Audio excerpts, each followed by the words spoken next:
Hi there, I'm Rue, and welcome to Crime Lime. This episode is extra special because it's going to be posted on the week of Halloween, so of course, it's Halloween themed. And the case I'm going to talk about in this episode is the Halloween murder.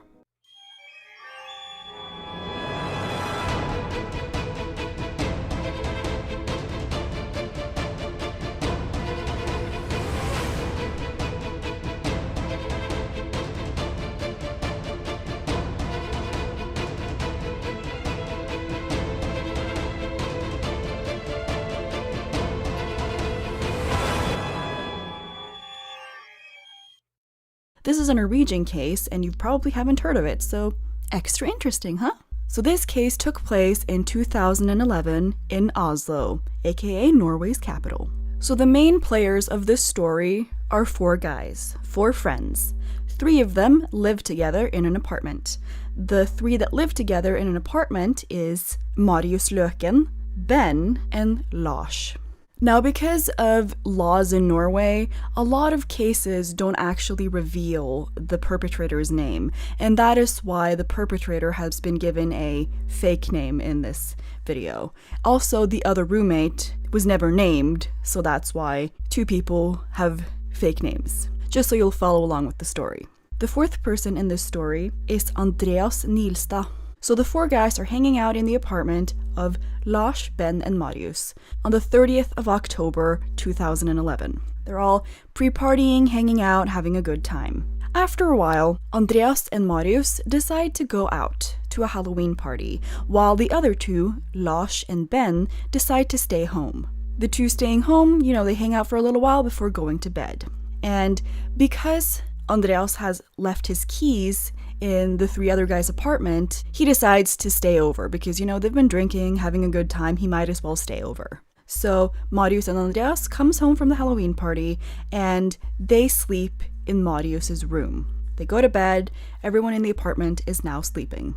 Until Ben wakes up with a full-on anxiety episode. He is not feeling well, he is feeling extremely mentally disturbed and upset and full of anxiety. Ben decides to calm himself down by going online and reading the Bible online.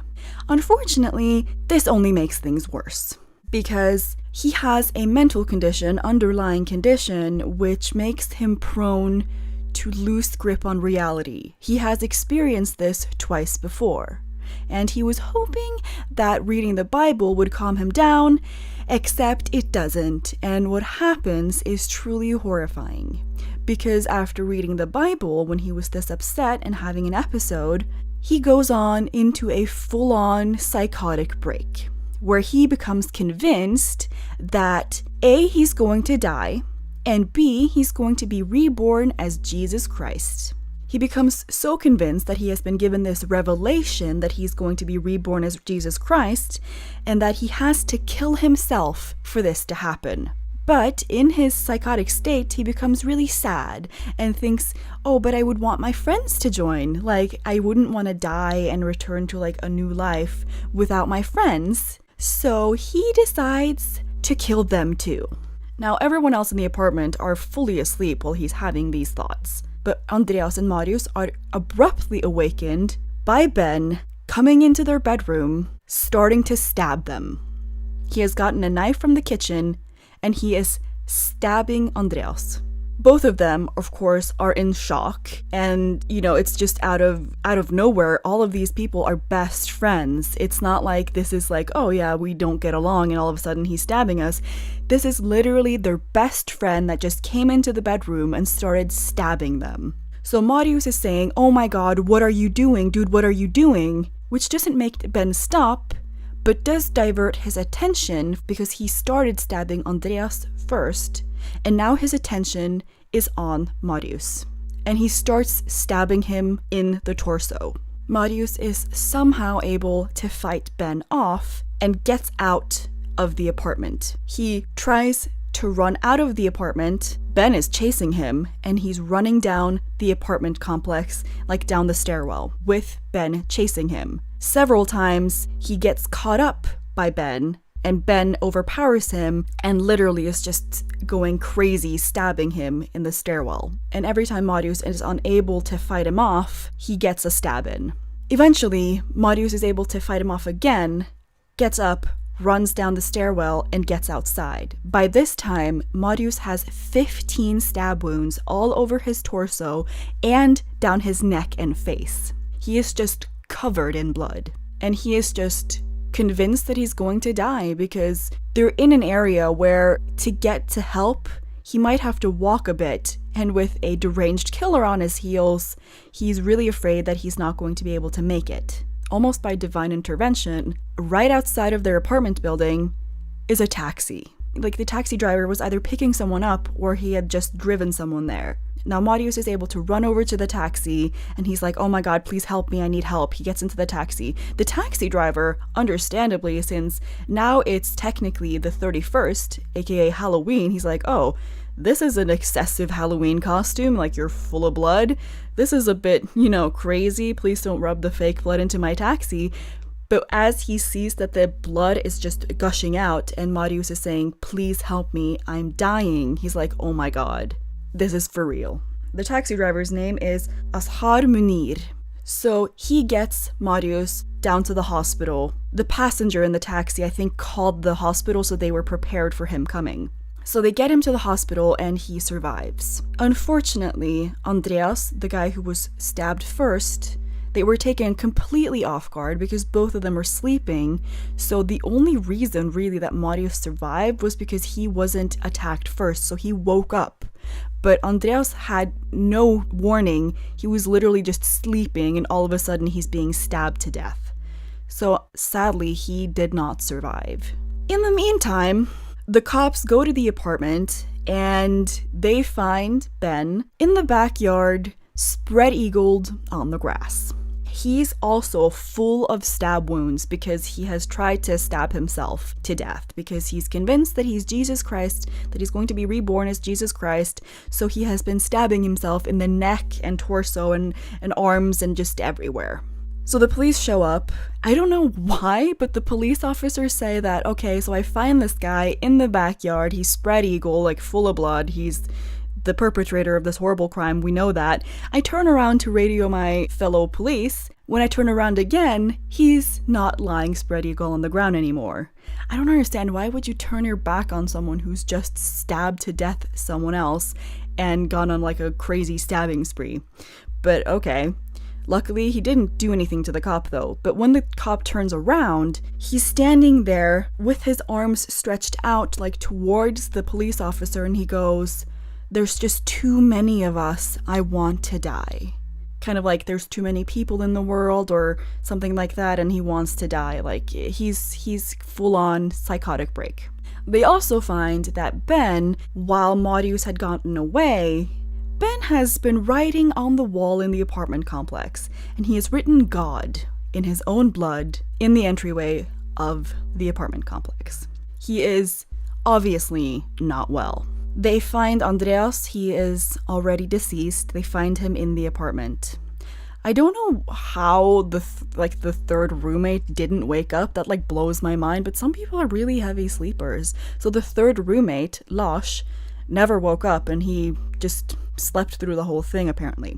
So they arrest Ben and they take him in and he's put into a hospital stretcher because he is not okay. He is full of stab wounds, self-inflicted, and he is not mentally there. They arrest him and he is put on trial. Now, this is a very interesting case because you know how a lot of cases are like, oh, I'm just going to plead insanity and get away with it? This is one of those cases where it's actually legit, where someone is literally, they had a psychotic break and they were insane. They're not culpable. One of the actual cases of that. So during the trial, the prosecution tried really hard, and I think this is really unfair. They tried really hard to try to convict him as if he was culpable, even though he was full-on psychotic break and he has had a underlying psychological mental condition for his whole life apparently, And he has never been violent before, so he didn't know that that would happen. But he wasn't in his right mind, and he wasn't to blame for what happened. Like, he just was not there, basically. You know what I mean? And the prosecution were like, oh, we really need to find someone to blame for this. That's something I really don't like about the Norwegian justice system. A lot of the time, accidental deaths where it's not really, you can't really blame anyone, either be it an accident or if someone was legit insane, they still try really hard to find someone to blame. And I really don't like that. Like, sometimes it's just an accident, you know? Sometimes there is no one to blame. But the Norwegian justice system is really like gung-ho on, we need to find a culprit for this, to fix it, to like close the book and be done with it. I don't know. So Ben was like checked out by multiple doctors, psychologists, and overwhelming amount of them thought that he was not culpable, as in he was not in his right mind while it was happening, and it was not because of anything that he did or did not do. It was not with malicious intent. He literally had no control of what happened. Although one doctor was like, actually, like, maybe it was because he was like drinking and smoking weed. Maybe that's what did it. In the Norwegian law, it's like if you took a substance and that made you do something horrible, you're culpable, because then you've chosen to take a substance and that substance made you act like a lunatic. And they tried really hard to pin it on him because of that, like really hard to be like, oh, then you're to blame. Especially trying to focus on, oh, he's had psychotic breaks before where he was like smoking weed or drinking alcohol, and that's definitely what triggers it. However, that's not actually true, because he has had psychotic breaks before, but not all of them were accompanied by alcohol or weed. So it's just something that sometimes happens to him because he has a mental, chemical, brain thing condition. It's not because he drank alcohol or weed. It's not that triggers it. It could just happen at any time. Fortunately, the judge did see that and did rule in his favor that he was mentally not competent to stand trial. And instead of being like prosecuted as a murderer who murdered someone, as in like he did it on purpose and he knew what he was doing and therefore he gets to go to prison, he was put into a mental institution instead, where he's forced to serve a certain amount of time in the mental institution until he gets better. Which I think is much better. Like, imagine killing your friends, your best friends in the whole wide world, and you didn't even know what you were doing and you had no control over it. Like, that is just so sad. And I just gotta say, Ben never fought any of it. He was like, I didn't know what I was doing and I don't remember it. I didn't do it on purpose, but I do admit that I did these things and I do want you to prosecute. Like, he took all of the sentencing. Like, he didn't fight any of it. He didn't appeal it or anything. He knew that he needed help. So it's not like he was like trying to weasel his way out and like trying to get away with it and get acquitted. No. He took responsibility for it and he desperately needs help. I thought it was really shitty by the prosecution to say like, oh, we're so disappointed that we didn't get to like prosecute him as like mentally competent at the time because we really wanted to put him in jail for 16 years. Like, if someone legit had a psychotic break, that is hella unfair. And you're just looking for someone to blame when there really isn't anyone to blame for what happened, you know? Like, freak shit happens, accidents happens, and you can't just constantly be in the mindset of, we need someone to blame for this. That's just not how the real world works. That is just not how, like, you can't be black and white about that when it comes to stuff like this. So he was in psychological care for a number of years, but he has since been released. So he has gotten better and has been released. And I hope he has a good life. I hope he doesn't blame himself for it, because it's just one of those things where it's not your fault, you know? It's gotta be so hard to live with, though. Marius, the guy who survived, actually wrote a book about his experiences, and he says that he doesn't hold a grudge against Ben because he knows that Ben was just not well. Yeah, he forgives him, but he can't really have a relationship with him, and I understand that, like, it's gotta be hard to have a relationship or see someone who stabbed your friend to death in front of you, even if it is your former best friend who did the thing. It's really heartbreaking to think about because Andreas, the guy who died, had actually just been informed by his girlfriend that she was pregnant, and he was really excited to be a dad, and he had like gone out at the Halloween party to like celebrate with his guys, like, oh yeah, it's so cool, like, celebrate, I'm gonna be a dad. And then he gets murdered, and that little girl is gonna grow up without her dad, and it's so sad. Because Ben was technically like in a psychotic break, wasn't mentally accountable for what happened, although the judge sentenced him to pay 2.6 million kroners, Norwegian crowns, to the victims, aka the girlfriend and the daughter and the parents of Andreas. He only had to pay 225,639 of that, because that's like a rule that the Norwegian justice system has. If someone isn't able to be mentally accountable for something and they are like mentally ill and that's why they committed a crime, there's like a threshold. So the rest of the money is paid by taxpayers, I guess. It's a crazy case, really is.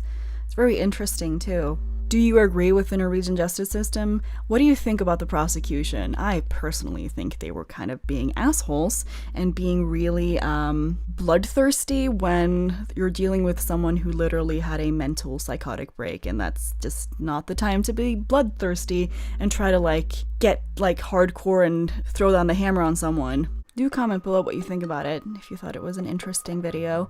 Thank you so much to my wonderful patrons, Katbra, Madayana Yavurska, Ono Balloons, Ellie, and Splackjack. You make this possible. If anyone's interested in supporting this new series, there's a link below. Don't forget to join me next Wednesday when we delve into the case of Madeleine McCann, missing for over a decade.